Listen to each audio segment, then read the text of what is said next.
มีเห็ดโพโซเล่เด้อมันอีเด้อ craving for some pozole so we got pozole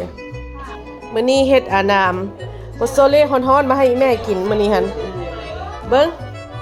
แซ่บอยู่บ่แซ่บอันเจ้าต้องได้เอาอันหัวผักบัวใส่น้ำได้ออกไป หัวผักบัวแล้วก็บีบมะนาวใส่แม่บ่มักมะนาว บ่มักมะนาวบ่อันนี้เด้บ่มักบ่นี่อันนี้แม่นออริกาโน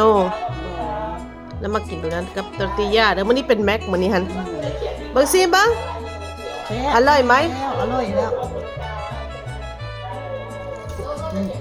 I was craving for some pozole so เด้อแซ่บเอาหัวผักบัวใส่หลังจากนั้นกะข้าเจ้าเอาใส่แบบนี้ได้อันนี้มันออริกาโนอันนี้หั่นอันนี้แม่บ่มักอันนี้หั่นแม่น What is it แล้วก็ย่าแม่ pepper flake a little bit วู้ฮู้ เผ็ดแล้วกินบ่ได้จังหน่อยนั่นท้องอันนี้เป็นมะนาวจ้าบีบมะนาวใส่อันนี้ป้าที่เราเอาในมันออกกันได้นี่กินบ่ได้แล้วแบบนี้กับมะนาว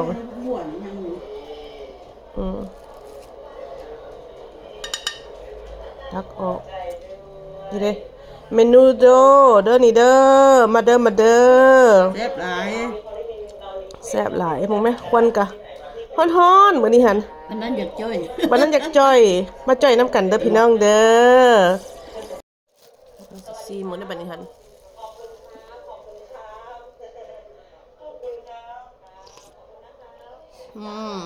แซ่บ